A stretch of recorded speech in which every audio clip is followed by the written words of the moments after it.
Hey guys, Akil Mohideen here, and welcome to my review of the Samsung Galaxy S6.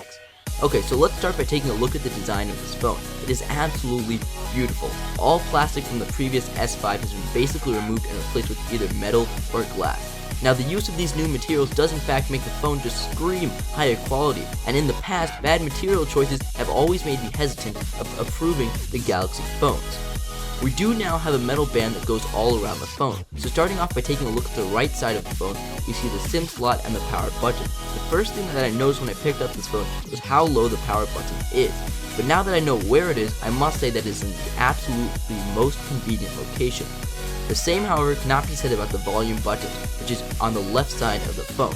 I appreciate how they are not on the same side as the power button so they don't get confused, and I also like how it's not a single rocker but actually two discrete buttons, but they're just a little too high for my taste.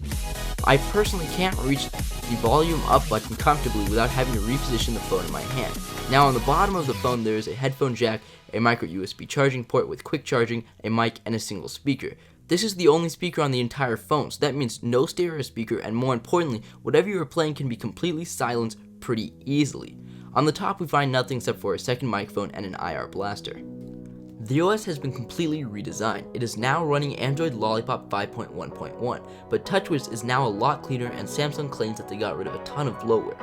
This just begs the question, how much bloatware did Samsung previously have? Because the Galaxy S6 still has countless apps that do God knows what, that they're just sitting there and filling up my app drawer. For example, Samsung pre-installs the entire Amazon fleet of apps, including the Amazon Shopping app, which is different and less developed than the Amazon app found on the Play Store.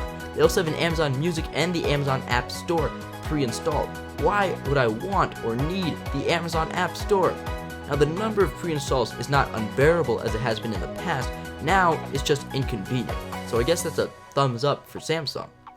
Another thing about this phone is that since it runs Android, it is highly customizable. For example, I'm using the Material Design theme that is downloadable for free from Samsung and the Google Now launcher. This brings my phone closest to stock Android, so you can feel free to mix and match launchers and themes till you find one that's just right for you.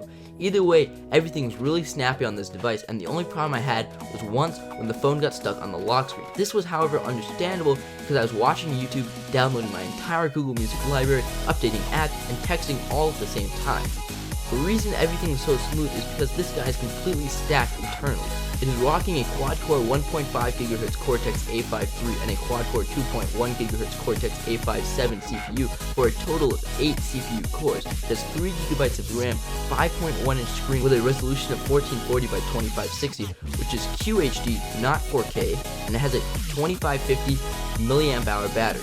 The screen is absolutely beautiful. It makes everything on it pop with color accuracy and saturation, and the resolution alone blows almost everything else out of the water. This phone does include a fingerprint scanner built into the home button, but it definitely is not as accurate as the iPhone 6s or even the iPhone 6 for that matter.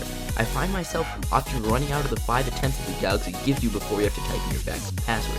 It's fast and easy and great when it works, but it's beyond annoying when it doesn't, and it doesn't work too often for my likes. Although to be fair, it is much improved from the previous version. The camera is excellent. We have a 16 megapixel shooter and the capability to shoot up to 4K.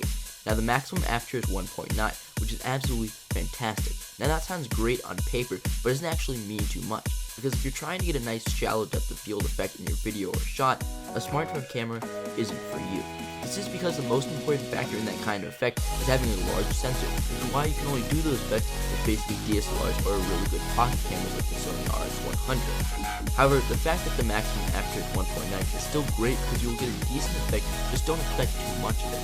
The color accuracy was absolutely fantastic. This camera had great dynamic range as well. Overall, they were just nice, sharp, crispy photos. Overall, this phone checks a lot of boxes. It has an excellent design, excellent display, excellent camera, excellent spec, a new revamped OS, and an adequate fingerprint scanner. That is not to say, though, that there aren't flaws. For example, the OS still needs to be cleaned up a bit, and the fingerprint scanner needs to be more accurate. However, overall, it is a fantastic device, and for me, the best compact phone of 2015. Alright guys, so that pretty much wraps up for this video. Please like this video if you liked it, and subscribe to see more like this. And other than that, I guess I'll just see you guys in the next one. Bye.